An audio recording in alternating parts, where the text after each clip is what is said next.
Community Action Councils. We are equipping leaders to transform their communities and to pioneer solutions for many of the issues in today's society. And together, we are making disciples of cities and nations for the glory of God. For more information, check out rebuildersnetwork.org. That's awesome. Thanks, Bill. It's so good to be with you all.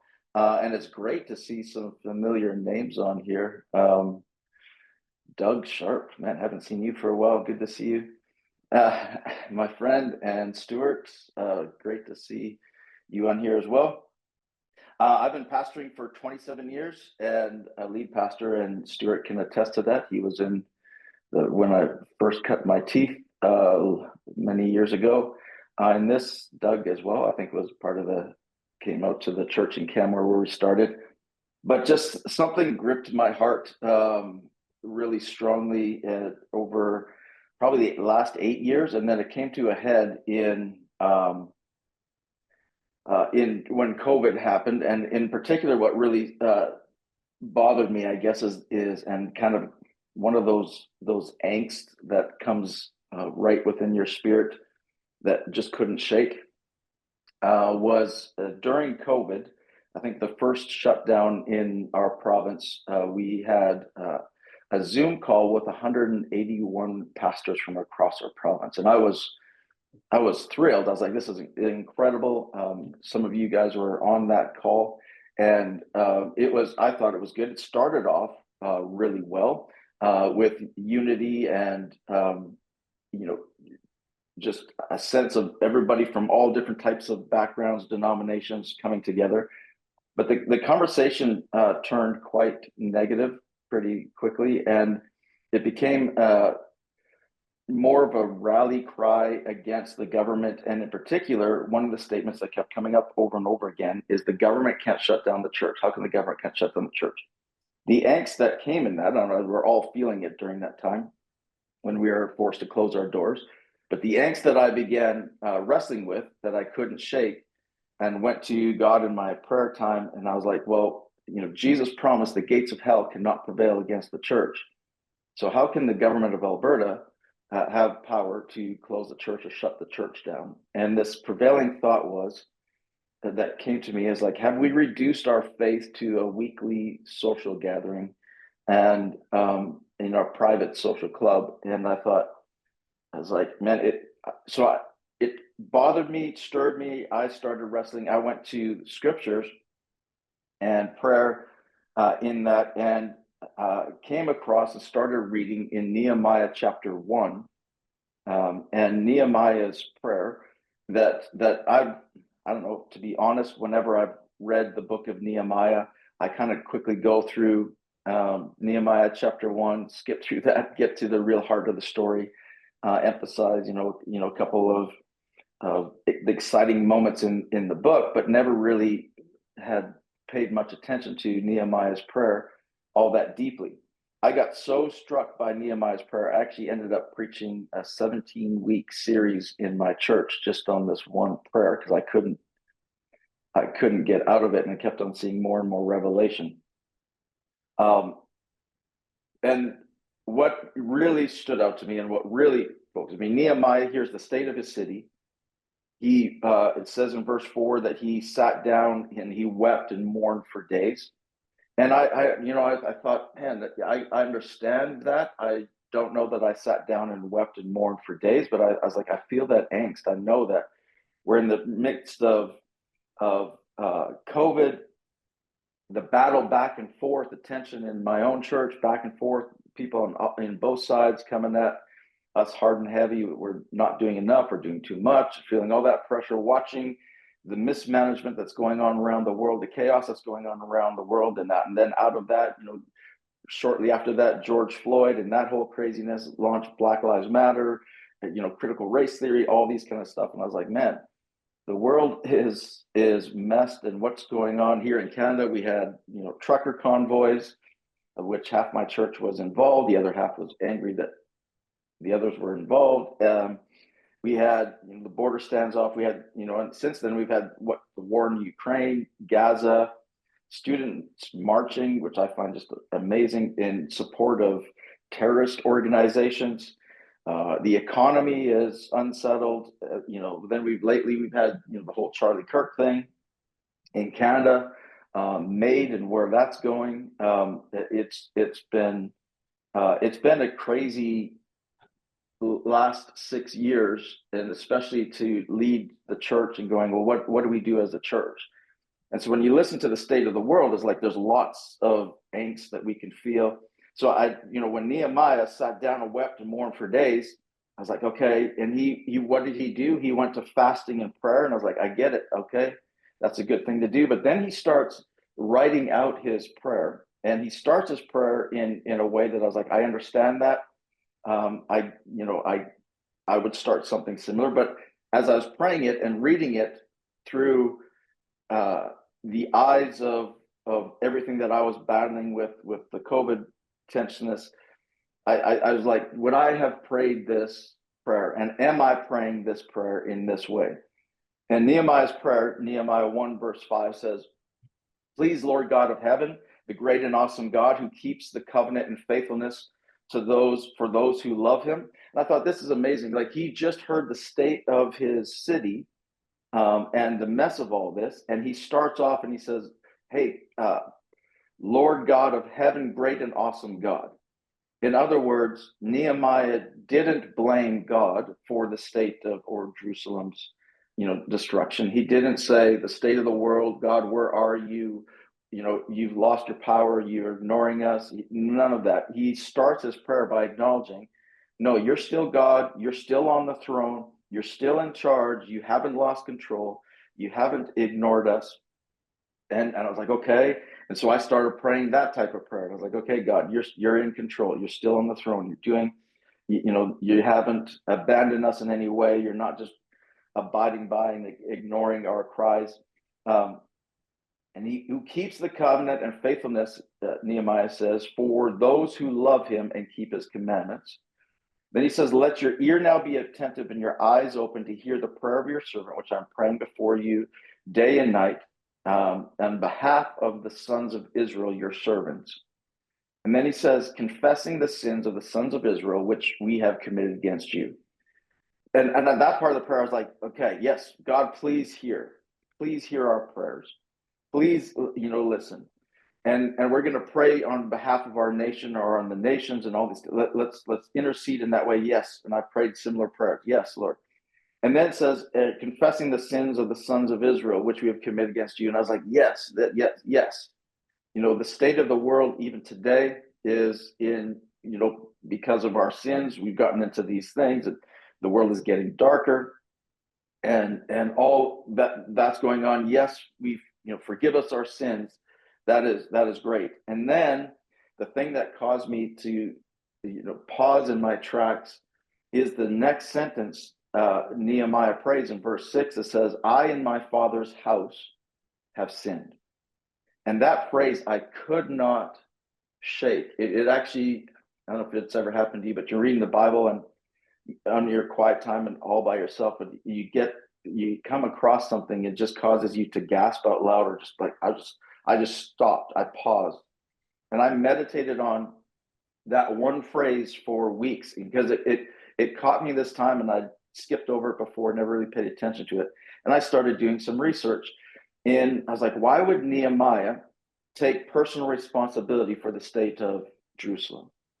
Because after research, this prayer was recorded. Nehemiah prayed this prayer 160 years into the captivity when Jerusalem was first conquered. If you remember, he was in a different, the kingdom that conquered Babylon. He was now part of Persia and all that whole thing that Babylon got conquered, all that kind of stuff. 160 years later, I was like, Nehemiah wasn't even born yet. So why would he say, I and my father's house, it was me, it was my fault, the state of the world. And what caught me off guard is I thought, I'm looking at the craziness of the world going on. And this time George Floyd was happening and all that stuff was going on. COVID was happening, all the confusion, state of the world, the confusion in the church, all this stuff was kind of swirling around. And I was like, why would Nehemiah take personal responsibility for the mess of his world at that time, for the mess of his city, a city that he probably hadn't even been in? Why would he do that? And I prayed and I asked God, why would he do it? And then I started asking myself, I was like, would I take responsibility? Am I to blame for the state of my city and the spiritual state of my city, the spiritual state of my province, my country, our world? Like, can I take personal responsibility for all of that? And what hit me was Nehemiah could have blamed God. He didn't. He could have blamed the devil. Probably should have, but he didn't. He could have blamed the king and the kings that conquered him and imprisoned him, and he was a prisoner of war. He didn't. He took personal responsibility, and I was like, why? And this suddenly hit me, where whoever takes responsibility is given the ability to respond. That the word responsibility is a combination of two words. It's respond and ability. That whoever takes responsibility is given the ability to respond. And suddenly I had this vision in my head of Nehemiah praying this prayer and God sitting on the throne in heaven. And I just pictured God kind of, here's another prayer nonchalantly, just But then when Nehemiah prayed, I and my father's house have sinned, I pictured God the Father standing up from his throne and pointing to Jesus, to the angels, and saying, I can use him, because Nehemiah took personal responsibility, and now I will give him the ability to respond.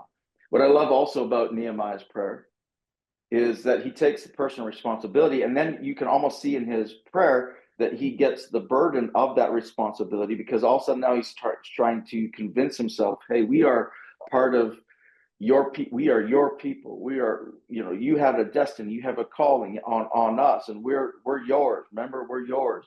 Meaning, I'm going to take that anointing, that set asideness. I'm going to take that and on me and remind myself of who I am and my identity is in your kingdom, God. And then at the end of it, Nehemiah prays, and this is what I love about the end of his prayer in Nehemiah 1 is he says, Lord, I beg you, I beseech you that your ear be attentive to the prayer of your servant. And then he says, grant me compassion before this man.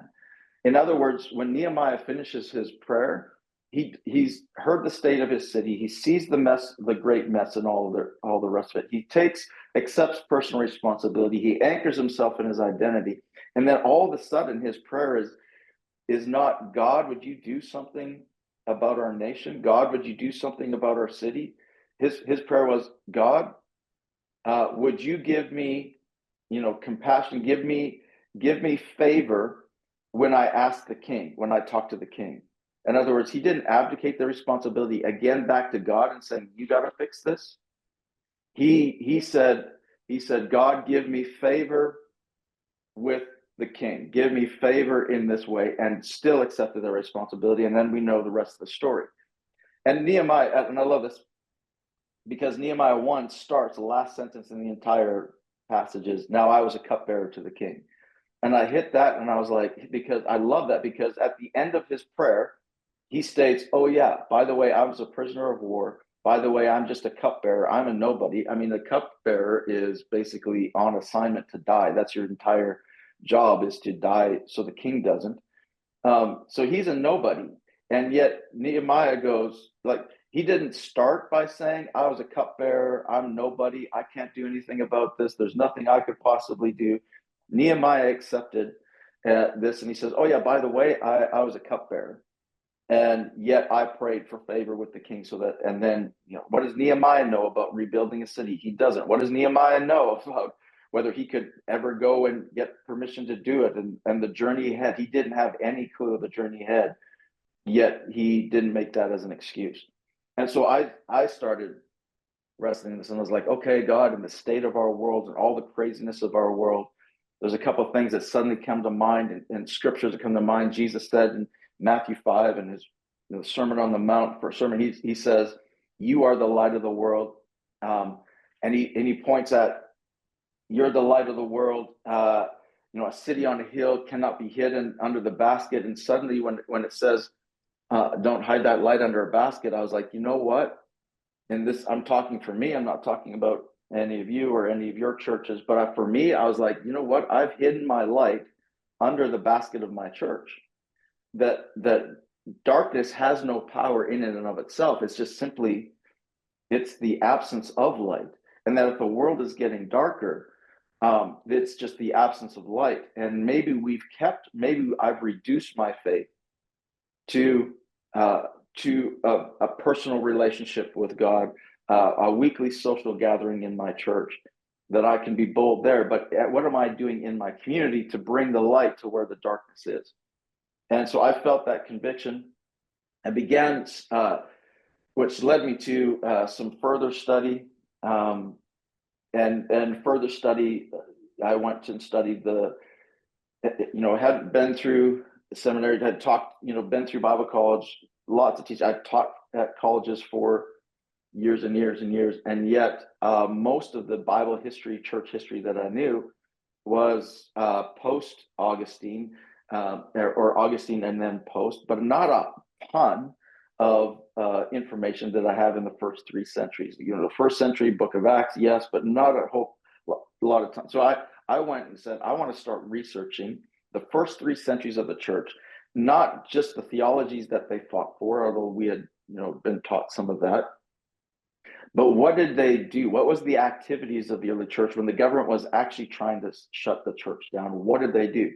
And in that research, discovered so much fascinating information, activity of the early church, letters written from Roman governors about Christians and what they're discovering, and why, questions they were asking as to why the church was so, influential, and why they were so nervous. It's just, so threatened. Why was the most powerful empire on the planet so threatened by this little, sect of what they called atheists? And yet they, set out to stop them and persecute them. Why? And why did the church grow when it had active things, government actively trying to come against them? And when I found out their activities, it hit me that their focus wasn't on their gatherings as much as their focus was on their weekly activities in the community, and how the church targeted, in particular, the poor, and took care of the sick, and out of that, they birthed, and because of the activities of the church, there's fascinating history, that one Roman emperor at the end of the 4th century literally wrote this letter. And when I read his letter that he wrote to his priests and to the Senate about Christianity, he lamented that as the emperor of Rome, the most powerful empire on the planet at that time, he had no power. This is the emperor. He had no power whatsoever. And he said, all the power is with these impious Galileans, is what he said in his thing. And I was like, really? And I was like, how did they get all the power? And then he states, because they've got all the sway with the people, all the influence with the people, and the people follow them and are passionately leading them because of what they've done to the least of these, to the poor. And suddenly I went, wait. Jesus's words in Matthew 25 weren't suggestions, or wasn't just an offhanded, whatever you do to the least of these. This was an answer to the question that his disciples asked about the end of time. And it says, when you stand before God in judgment days, I'd always thought, as a believer, I'm going to stand before God and give an account for my sins or my activities and all this. And yet, all the times I didn't go to church, or the times I didn't read my Bible, or the times that I didn't do right, or the times I thought that was my judgment. But yet the judgment that Jesus talked about was what we did for the least of these. And I went, wait, if that's what we're going to give an account for, me and my church, we're not doing this. And if I'm, I had to take self account of myself and say, okay, I've looked at the state of the world, and instead of pointing the finger at myself with the problem of the world, I've pointed the finger at the devil I pointed the finger at I pointed the finger at the government. That's pretty easy to do. And said it's their fault and their mismanagement, and that's dumb, and we just need to change government. Where the early church didn't point the finger at Rome whatsoever, never mentioned it, never talked about, never really bothered, even though they were mistreated and misaligned, didn't bother with Rome or any of the governors they just went and served the people. And when they went and served the people, they became the epicenter of hope. And when they became the epicenter of hope and people went, I was like, suddenly I realized that hope is the greatest currency, the most powerful currency we have on the planet. And whoever controls that currency controls the influence and changes things. And Jesus gave us that mandate right from the very beginning. He says, hey, take care of the least of these. This is where your focus should be. And the reason Jesus did that, I was like, that was a strategic statement of the state of the church, that if the church becomes the epicenter of hope, we have all of a sudden all the influence. And we can't be the epicenter of hope in Ottawa or in Washington, D.C., or, in our legislatures, local or whatever. We can be the hope when we influence the people. And then I just had this thought, this prevailing thought: what would happen if each church took responsibility for its own city? And what would happen if we took care of the needs in our own city? Just each church activated in every city across the country, across the world. If every church, just instead of worrying about the number of bums in the seat on a Sunday weekly gathering, cared about what would happen if we took care of the needs in our city, the greatest needs in our city. And so when I had that thought, I suddenly sat back and said, I have missed it. I have, and I was like, all of a sudden I felt the same burden that Nehemiah had. I was like, I and my church have sinned because we've focused on the wrong things all this time. I focused as a pastor on the wrong things, when in reality, I should be focusing on the needs and meeting needs in my community. And if I did that, so then I was like, okay, God, is that you? And then all of a sudden I started focusing on Nehemiah's prayer again. I and my father's house of sin. I was like, what did Nehemiah mean by sin? What did he like? What was his sin that he confessed?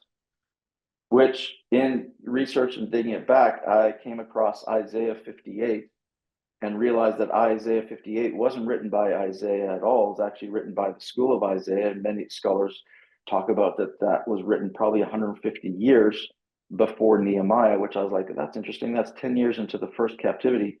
I was like, that's interesting. And that the school of Isaiah started, was writing. And at Isaiah 58 verse 12 literally prophesies about Nehemiah, in the sense that it says, you'll be known as a rebuilder of cities and a restorer of homes. And I was like, okay. So then I started paying attention to Isaiah 58. I was like, okay, does Isaiah 58 give us any insight? Isaiah 58:1 says, cry loudly, do not hold back. This is what God is saying to the prophets. Raise your voice like a trumpet and declare to my people their transgressions, their sins, and to the house of Jacob their sins. And I was like, okay, this is wouldn't that be a great thing? God speaks to us in our prayer time as pastors and says, hey, go tell your people about their sins. It's like, yay. And then you stand in front of your congregation. Hey, God just spoke to me and said, I'm supposed to point out all your sins. It's like, oh, awesome. That's exactly what I want to hear. And then in verse 2, this is what the prophet said to the people. It says, so this is their sins. It says, verse 2 says, yet they seek me day by day, delight to know my ways, and as a nation have done righteousness and have not forsaken the ordinance of their God. They asked me for just decisions. They delight in the nearness of God. And I was like, wait, verse 1 says, declare their sins. And I'm looking at this, okay, verse 2 is, they seek me day by day and delight to know my ways. Yeah, they do their daily devotions. They delight in God. They do worship as a nation that has done righteousness and has not forsaken the ordinance of God. I was like, okay, they're pursuing, and the nation as a whole is pursuing godly endeavors. That's good. They ask me for just decisions. Yes, God, we're asking, they're praying the right things. They delight in the nearness of God. I was like, yes. And I was like, okay, so, if I was the people listening to this, okay, so we've done good, right? So where is the sin? And there's this long, I picture this long dramatic pause because the prophet was done, because verse 3 starts off and says, and the people are like, okay. And the people say, well, why have we fasted then? And you don't see, if we've done so good, why have we fasted and you haven't listened? We've humbled ourselves and you didn't notice, God. And so they start doing this, and then God answers and says, "You fast for contention and strife, and to strike with a wicked fist. You do not fast like you do today, and make your voice heard on high. Is this a fast which I would choose?" And I was like, "Yes." Like, I want to fast and pray that God, you would take, the contentions and strife, and that there would peace would return to our world and all this kind of stuff. Like, God, yeah, I'm fasting for that your voice would be heard on high. Yes, yeah, yes. And is this a fast that which I would choose? And I'm like, that's what I've been praying. Yes.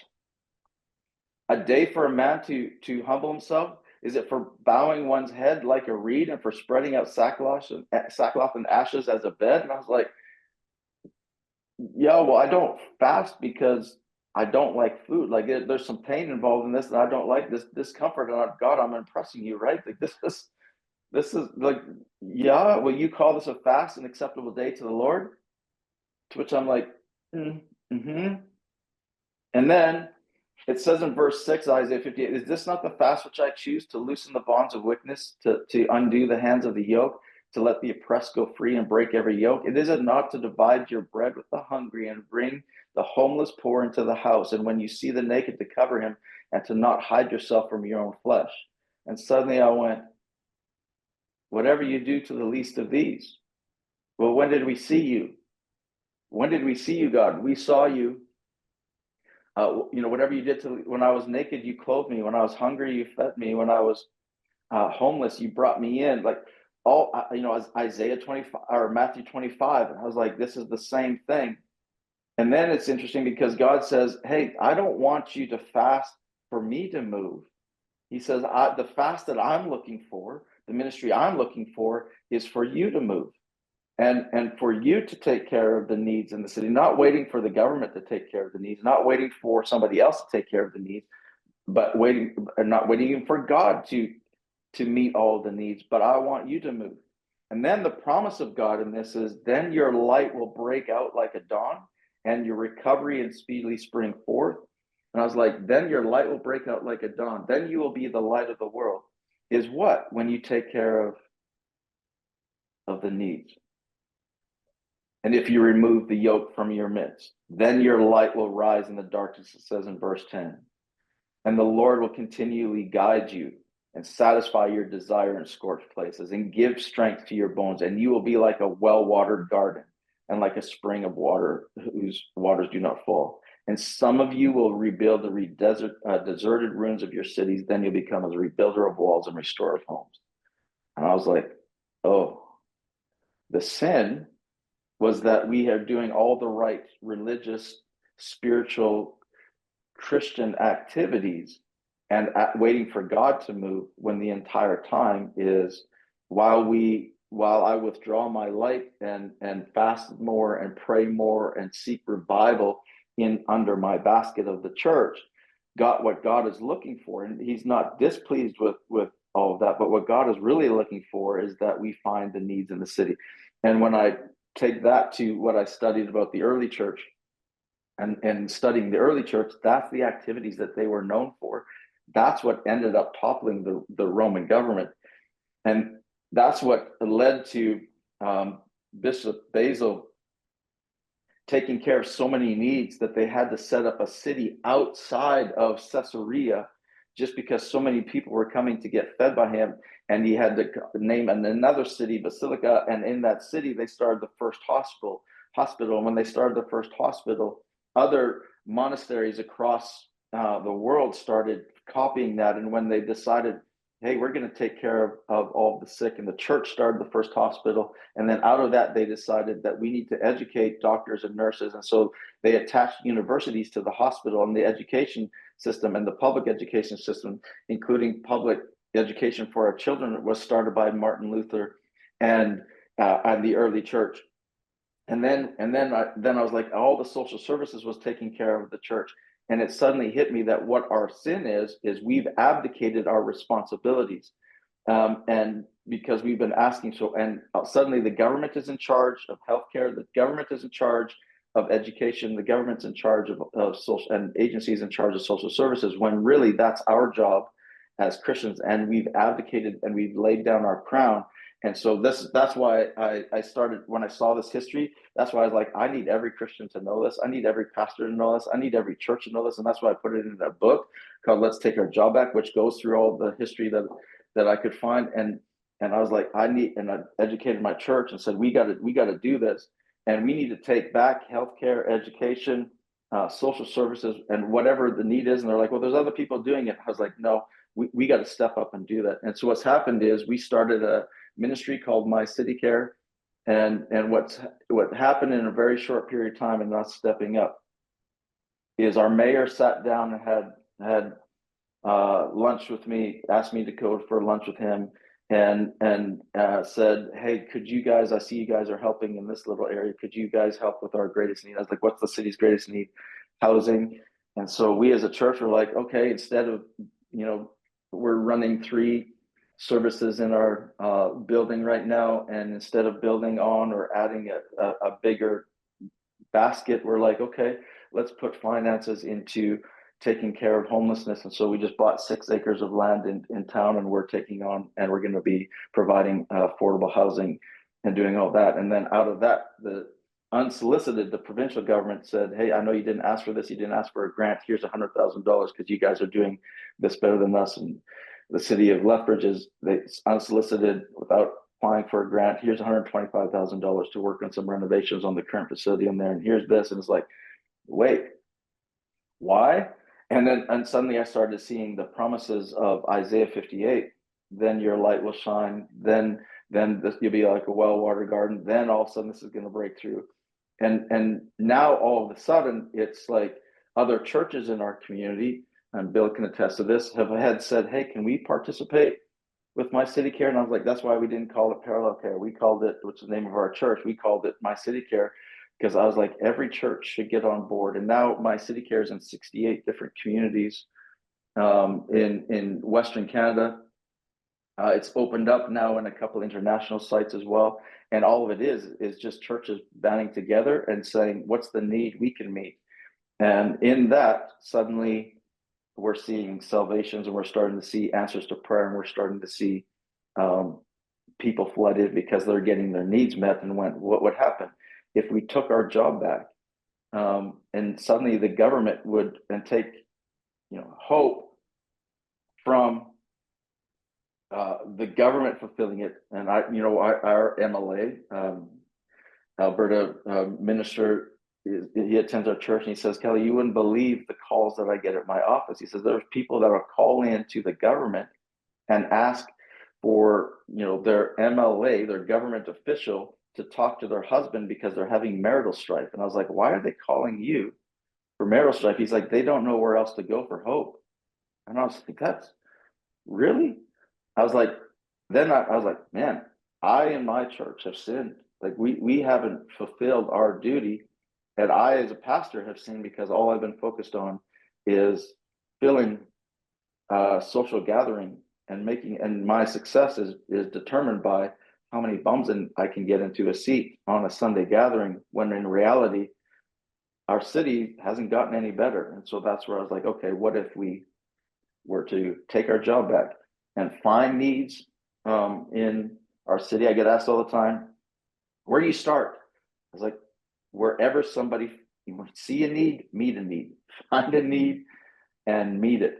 Come alongside somebody else that's meeting a need and saying, hey, can we help you? I haven't met an agency yet. We partner with over 200 agencies in Lethbridge and walk with them and support them and provide for them and do whatever we possibly can.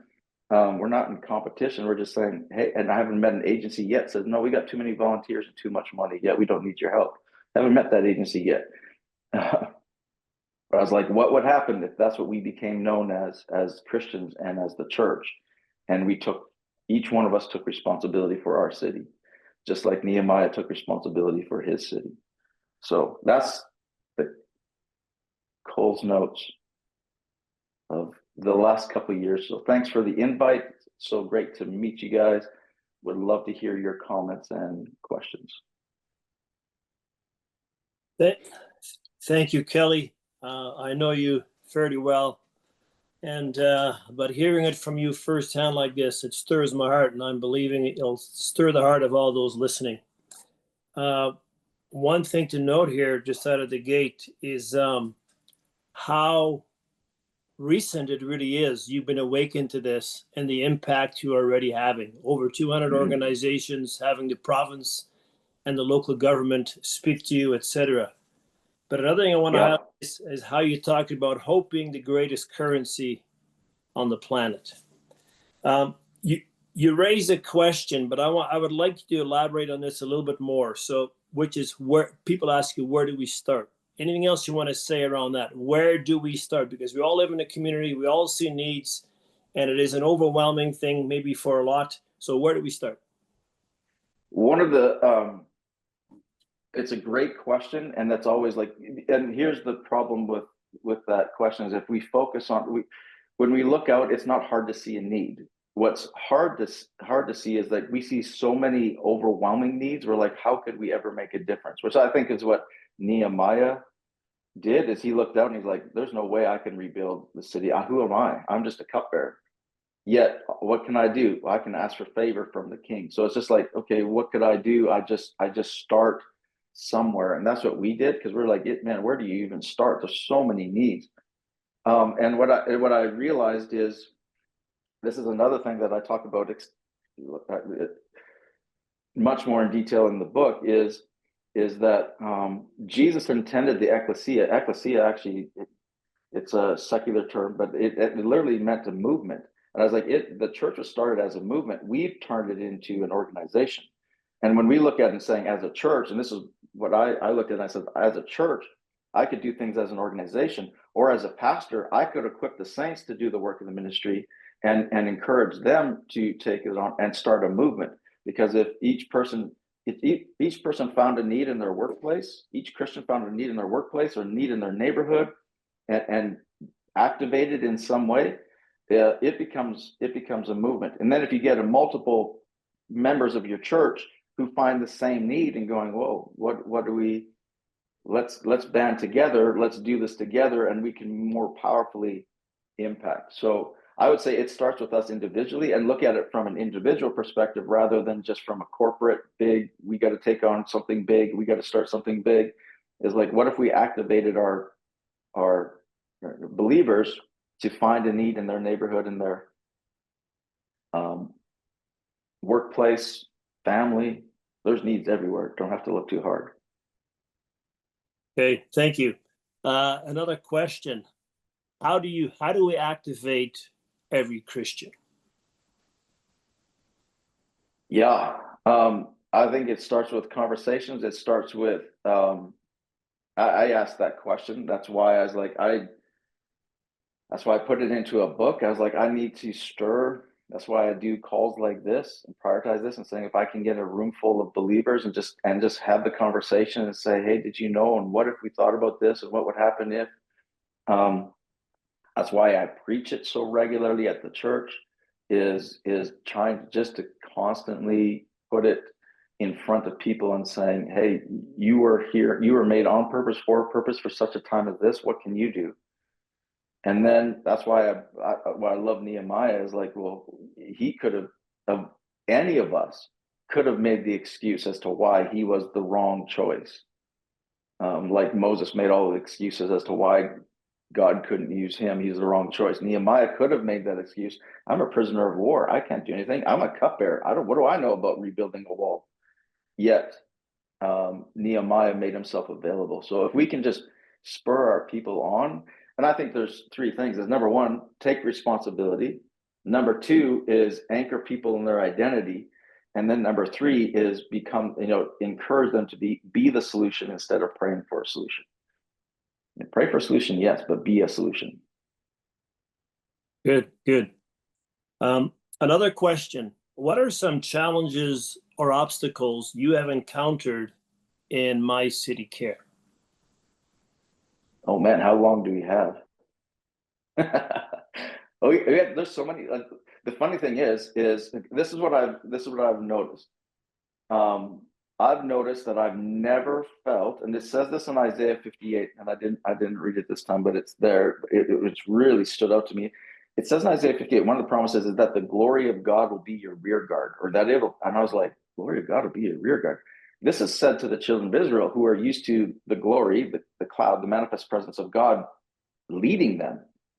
And then this one says the glory of the Lord will be your rear guard. And I was like, well, that's different. And what I took, my interpretation is if I step out and with obedience and meet these needs, that the favor of God is going to chase. And that's what I've seen, and that the favor of God is going to protect. And what I also have seen is that spiritual warfare is a very real thing. The devil's really not happy when churches, he doesn't mind us in our weekly gatherings. But when we really take this on, there's spiritual warfare. And so we see it and we see problems, but we've also seen way more favor than I've ever expected, way more breakthroughs than I've ever expected, way more miracles than I ever expected. And then when you hit an obstacle, and we've got lots of them in front right now, it's just like, there's lots of things going on. How's that ever going to happen? Like, we're taking on a $70 million apartment complex building project. What do I know about building? And what do I know about raising seven? I don't know. Like, we don't know. God. And then all of a sudden the right person shows up and this happens there. And then I go, okay, we have lots of things we need ahead of time, but it's like, we're going to take the step. Like that old Indiana Jones thing, there's an invisible bridge there. We're going to take a step in faith and believe that that bridge is there and that God's going to sustain us and hold us up and get us across. So expect problems, yes, absolutely, but also expect the favor of God. Yeah. You mentioned something in your presentation about the favor from government officials, but have you also found resistance from organizations already doing this? It's like, what are you doing in our backyard? This is our responsibility. I know in general, this is how the world sees it. The government is to have the answers. Have you found that in working with organizations, any resistance, and how have you dealt with that if you did? Yes, absolutely. Because every agency within your city, my city, is fighting for dollars, and they're all fighting for the limited similar dollars. So everybody naturally feels very territorial and don't cross into my area. And so there's initially in every city we go into, in every city we start, we seemingly hit a wall, or people are concerned and you can't, and all that. We see that everywhere. But then, like, we named our church Parallel because we have a vision to come alongside, and we'll use that language all the time, saying, hey, we want to come alongside you and walk with you and support you. And so some of the things that we've done is we've generously given to an agency that's doing a great job, and they're like, oh, wow, well, you answered my greatest fear, because you're actually supplying and helping financially and walking with or working with. And so throughout, and this is, like Bill said, this is relatively new in many ways. And yet year 2 of COVID, our director of MyCityCare was asked by the city and the agencies to be the communication point person for all the agencies, because we were working with everybody. And then suddenly all the favor spread. So I think the initial reaction is, yes, there's resistance, there's fear, because everybody's like, you're going to take my money.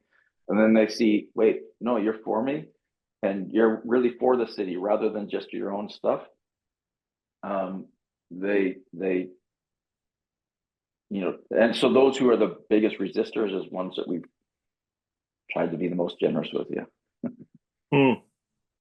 I know in your book you start out somewhere in the beginning about you did a bit of a survey on Facebook as to how relative the church was, and it was a very discouraging set of results. Yeah, if you are concerned about your ego, don't do that. Mm-hmm. Yeah. So hearing you here, you've earned your place around the table to be heard. So here's a question from one of the people watching here. They'd like to know if your blueprint, if your model is described in your book. We touch on it at the end of the book, but what we are doing is we are creating MyCityCare in a box, we're calling it. Now, because we have so many churches and ministries that call us and saying, hey, could you help us with? And what do we do? So we're actually finalizing that and working that together. We got a goal for March to have it all out, because we've been invited to speak at Exponential Conference in March in Florida to 5,000 pastors and so we're going there with the whole kit, and we've got it now. But basically, we walk with pastors, leaders right now, but we've got a kit. We're saying, hey, here's where to start. And it's not, when we say a kit, I want to be very clear. It's not, you have to do it our way. You have to be under our brand. It's not that at all. It's creating a movement saying, here's where I would start. Here's what we want to do. Our entire vision is to activate Christians, not to control. I think that's completely opposite of what we want to do. So we just want to activate, and here's where to start. Here's some dangers. Here's things that we found. Basically, a kit saying this is where I'd start. This is how we'd rally. And I've traveled around and spoke at certain churches, and then we do an info night. I did this recently in Regina, Regina App Church. There, 1,000 people in the service, preached, Nehemiah 1. Then they had 250 people come out to an info night, spontaneous info night on the Sunday night, and asking questions about MyCityCare. Where do we start? That kind of stuff. And then from that one, we just launched MyCityCare. They run it, they do it, all of that, and they've got active volunteers, and they put somebody in charge, and voila. And then we regularly meet with them to help them, encourage them, and hey, we hit this roadblock. What do we do? Yeah. So. Okay. Kelly, thank you very much for presenting here, and you're speaking out of experience and a heart that carries this, prompted by the Holy Spirit.